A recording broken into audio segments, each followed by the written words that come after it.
Have you ever finished a long walk, maybe around the neighborhood, through the park, or even just doing laps at the mall, and instead of feeling refreshed, you feel drained?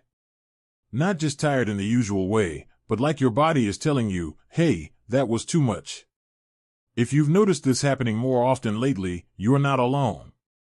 And here's the surprising thing, not many people talk about this, but it needs to be said, after a certain age, walking too much can actually age you faster. Now, I know that might sound a bit shocking. We've all heard it, walking is good for you, right? Doctors recommend it, friends encourage it, and for decades, we've believed it's the safest, simplest way to stay fit. And that's still true, to an extent. But once we cross into our 70s, our bodies start to respond differently. What once gave us energy and stamina can sometimes leave us feeling sore, sluggish, or even more tired than before. That's not your imagination, that's your body asking for a new kind of care. So today, let's have a real conversation about what's happening beneath the surface. This isn't about giving up walking, not at all. It's about understanding how to walk smarter, not harder, and learning to listen to your body in a way that keeps you healthy, strong, and full of life. Because staying active is still one of the best things you can do for yourself, it just needs to look a little different after 70. Let's take a walk, figuratively, of course, through what might really be going on when you feel worn down after a stroll. And more importantly, what you can do to keep your energy up and your body feeling younger, not older. To begin with, let's talk about something most people never think about, recovery time. When we were younger, we could walk miles without thinking twice. A brisk morning walk, followed by errands, chores, lunch out with friends, it was all in a day's work. But now, that same routine might leave you needing a nap by mid-afternoon, or worse, with aching joints that last for days. And here's the kicker, if you don't allow your body enough time to recover, even from what seems like a normal walk, you're actually putting it under stress. And when the body is constantly under low-level stress, it begins to age faster. That's not just anecdotal, that's science. The key here is understanding that your muscles, your joints, even your heart and lungs, they all need more time to bounce back than they used to. And if you're walking long distances every day without giving your body a break, you're not building strength anymore, you're wearing it down. You're turning a good habit into something that drains your reserve energy instead of building it up. But don't worry, this doesn't mean you have to stop moving. Far from it. It just means you may need to rethink how you walk. For example, try taking shorter walks with more intention. Instead of a 90-minute walk that leaves you limping, try 2 20-minute walks spaced throughout the day. That gentle rhythm gives your body time to rest and recover, while still giving you the benefits of movement, without tipping into exhaustion. And you will probably find that your energy lasts longer, your joints feel better, and you're not wiped out by dinner time. Now, another thing to consider is how you're walking. Are you strolling slowly, pausing to take in the flowers, or are you power walking like you're late for a meeting? Believe it or not, pace matters a lot. Fast-paced walking can raise your heart rate and strengthen your cardiovascular system, yes, but after 70, it can also spike your cortisol levels, which is your stress hormone. If that stays elevated, day after day, it can lead to increased inflammation, muscle breakdown, and even interfere with your sleep. And all of those things, well, they make you feel older, faster. So here's a simple shift you can make, walk with presence, not pressure. Treat your walk like a moving meditation, not a workout. Let your arms swing gently, keep your posture upright but relaxed, and breathe deeply as you go. You'd be amazed at how calming and rejuvenating walking can feel when you slow down just a little. You might even start to look forward to it more. And while we're at it, let's touch on another important part of this picture, terrain. Have you been walking the same path for years? The same sidewalks, the same hills, the same loop around the park? Familiar is nice, but it can also lead to overuse injuries. That means the same muscles are being worked over and over again, while others are left underused. Over time, this imbalance can cause joint pain, stiffness, and even affect your posture. To give your body a break and keep your walking routine fresh, try mixing up where you walk. A softer surface, like grass or a dirt trail, is easier on your knees and hips than concrete. Walking on a gently uneven surface, like a gravel path or a natural trail, also activates smaller stabilizing muscles that don't usually get worked, which helps with balance and strength. Just make sure the path is safe and you're wearing supportive shoes.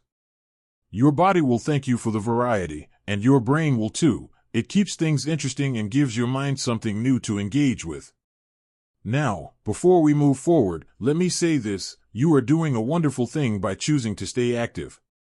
That motivation to get up and move, to take care of yourself, to enjoy the fresh air, that's powerful. We're not here to take that away. We're here to fine-tune it. To help you stay active in a way that lifts you up instead of dragging you down. Because your 70s, 80s, even 90s, they can be some of the most rewarding, vibrant years of your life. But they don't happen by accident. They happen when we start working with our bodies instead of pushing through the pain. When we listen more, slow down just a little, and let our habits evolve along with us. Now that we've taken a closer look at recovery, pace, and terrain, let's talk about something that often goes unnoticed but has a big impact on how walking affects your body: muscle mass. As we age, especially after 70, we naturally begin to lose muscle. It's called sarcopenia, and it's totally normal, but it's also something we need to pay attention to. See, when we were younger, walking helped keep our muscles toned without much extra effort. But past a certain age, walking alone just isn't enough to maintain the strength we need, especially in our legs, hips, and core. And here's where things get tricky. If you're walking a lot but you're not doing anything to build or preserve your muscle mass, your body can start breaking down faster. You might actually lose more muscle than you gain, especially if you're walking long distances every day without supporting your body with proper strength training. That can lead to more fatigue, slower metabolism, and even a higher risk of falls or injury. So what can you do about it? Well, the good news is, you don't need to join a gym or start lifting heavy weights. A few simple exercises you can do at home, like gentle squats while holding onto a chair, leg lifts, or standing heel raises, can make a world of difference. Try adding these in just a few times a week. They help maintain the muscles that support your walking, which means you'll feel stronger, steadier, and less likely to feel wiped out after a stroll. Think of it this way: walking is great for your heart, but strength training is great for your engine. It's what gives your body the power to keep going, without wearing out. And while we're strengthening the body, let's not forget about the feet. They carry you through every step you take, yet they often get overlooked, until they start hurting. Have you noticed soreness in your arches? Achy heels? Maybe a strange new pain in your toes? That could be a sign your feet need a little extra care. After 70, the fat pads on the bottom of our feet start to thin out. That's right, we actually lose cushioning under our soles. Combine that with repetitive impact from long walks, especially on hard surfaces, and it's no wonder your feet start complaining. So what can help? First, supportive shoes. This might sound obvious, but many people stick with the same pair of walking shoes far too long. Even good ones wear out over time. Try shoes with extra cushioning and arch support, and don't be afraid to explore orthopedic or senior-friendly brands. They're not all bulky and boring anymore. Some are stylish and smart for your feet. And second, give your feet a break. Alternate walking days with rest or stretching days. Soak your feet in warm water with Epsom salts. Use a tennis ball to gently roll under your arches. And if you haven't had your gait or shoes checked in a while, it might be worth visiting a podiatrist or physical therapist. A small change to your shoes or walking pattern can relieve a surprising amount of pressure and help your whole body feel better. Now, let's pause for a moment and talk about something deeper. Why do we keep walking so much, even when our bodies tell us to slow down? Sometimes, it's habit. Sometimes, it's because we fear what might happen if we stop. We think, if I don't walk every single day, I'll get weaker. I'll lose my independence. I'll fall behind. But that fear can drive us to push harder than we need to. And the truth is, your body isn't asking you to stop, it's asking you to adjust. To walk differently. To balance movement with rest. to include strength, flexibility, and fun into your activity, not just steps. Because let's be honest, how many of us have turned walking into a kind of competition? Counting steps, tracking miles, comparing ourselves to younger friends or even our younger selves. But walking is not a race. It's a rhythm. And rhythms can change with time. When we learn to honor those changes, we don't fall behind, we move forward. Just in a different, wiser way. Now, here's a simple idea that might shift how you think about your walks from here on out. Replace the word exercise with energy. Ask yourself, does this give me energy, or does it take it away? If your walk leaves you energized, that's a good sign you're in the right zone. But if it leaves you sore, depleted, or irritable, it might be time to scale it back a little, or change how you're doing it. And if walking too much is draining your energy, there are so many other wonderful ways to stay active and feel alive. Gentle stretching. Water aerobics. Dancing in the kitchen. Tai Chi in the garden. Movement doesn't have to mean mileage. It can be joyful, soft, even slow, and still do wonders for your health. At this stage in life, every choice you make for your body should support how you want to feel. Not how far you can go, or how many steps you can clock. It's about quality over quantity. Nourishment over numbers. And speaking of nourishment, let's not overlook the role of fuel. Yes, what you eat and drink plays a huge part in how your body responds to movement. Many older adults don't realize that walking burns calories, yes, but it also uses up hydration and electrolytes. If you're not replenishing that, you're going to feel wiped out no matter how far you went. So next time you plan a walk, think of it like a mini adventure. Prepare like you would for a drive, gas up the tank. A glass of water before and after. Maybe a banana, some yogurt, or a protein snack. Just that small act of preparation can make your walk more enjoyable and help your body recover faster afterward. You're not just maintaining a habit, you're building a lifestyle. One that supports your energy, your independence, and your joy. Because aging well isn't about how much you do, it's about how well you do it.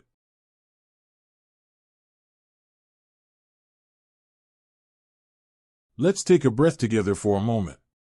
You've made it this far in our conversation, and that tells me something important. You care. You care about your health, about staying active, about living a vibrant life. And that's powerful. Now let's talk about something that doesn't get enough attention in conversations about exercise: rest. Not just sleep at night, but real, intentional rest throughout the day. Because after 70, your body doesn't bounce back the same way it used to. And if you're walking a lot without factoring in enough downtime, your body never fully recovers. It stays in a low state of stress, which silently chips away at your energy, your strength, and yes, even your mood. You might notice it in small ways, feeling tired even after a full night's sleep, having less patience, or needing longer to recover from even a short walk. These are not signs that you're lazy or unmotivated. They're signs that your body is saying, hey, I need a little more care now. So don't be afraid to schedule rest into your routine the same way you schedule your walks or errands. Lie down and listen to calming music. Sit outside and enjoy the breeze. Read a book in the late morning instead of pushing yourself to go just one more lap around the block. Rest isn't a reward, it's part of the program. And believe it or not, this kind of rest is what allows your body to repair and strengthen itself. When you give your joints, muscles, and nervous system the break they need, you're not falling behind, you're building a stronger foundation. This leads me to something else that often goes unnoticed: your nervous system. That's the part of your body that helps you balance, walk steadily, respond to changes in the ground beneath your feet. As we age, our nervous system becomes more sensitive to overload. If you're walking too fast, too far, or too often, it can overwhelm that system. And that's when accidents happen: missteps, stumbles, even falls. It's not about losing your coordination, it's about tuning into what your system can handle at this stage of life. Slowing down just a little can actually sharpen your balance. When you move more mindfully, you give your body time to adjust, your muscles time to engage, and your brain time to catch up. And let's not forget, The goal here is not just to avoid injury. It's to feel good in your body. To wake up and feel strong, steady, and ready to enjoy your day. And sometimes that means walking a little less, but enjoying it more. So how do we put all of this together in a way that feels manageable and joyful? It starts with one simple shift: listening. Your body is always speaking to you. It's in the way your knees feel after a walk, and the way your shoulders carry tension, and how you breathe when you're climbing that familiar hill. When you start tuning in, noticing how you feel during and after your walks, you'll start to see patterns. Maybe you feel energized after 20 minutes, but drained after 40. That's useful information. Maybe your feet feel great one day and sore the next. Was it the shoes? The path? The pace? These aren't annoyances, they're clues. Clues that help you create a walking routine that works with you instead of against you. It might sound small, but this kind of awareness is what keeps you healthy, mobile, and happy for years to come. And it also helps you avoid the trap that too many people fall into, thinking that more is always better. Because after 70, smarter is better. Gentler is better. More balanced is better. Now, I want to leave you with something encouraging. Aging doesn't mean slowing down to a stop. It means adjusting your rhythm so that you can keep dancing through life. Whether that means walking a little less, walking a little slower, or mixing in new types of movement, it's all part of a bigger picture. A picture where you feel good in your body, day after day. So take the pressure off. Ditch the step counter if it stresses you out. Stop comparing yourself to how you moved 20 years ago. You're not trying to be who you were, you're building the strongest, happiest version of who you are right now. Start thinking of your walks as a way to connect with nature, with your breath, with yourself. Make it enjoyable. Stop to chat with a neighbor. Sit on a bench and watch the world go by. Let movement be part of a life that feels full and satisfying, not like a chore to check off a list. And when you do move, whether it's a gentle walk, a little stretch, or just dancing in your kitchen while the kettle boils, know that that is enough. You are enough. So here's what I want to say to you, from one human being to another: you are doing a beautiful job. Aging is not a problem to fix, it's a season to embrace. You've earned the right to move through life at your own pace. If this video resonated with you, I'd love to hear from you in the comments. What has your body been trying to tell you lately? What changes have you made that helped you feel stronger or more balanced? Share your wisdom. Your story could inspire someone else who's walking this same path. And if you found this helpful, don't forget to give it a thumbs up and hit that subscribe button so you don't miss more videos just like this, made with you in mind. Here's to living your best life, one mindful step at a time. You've got this.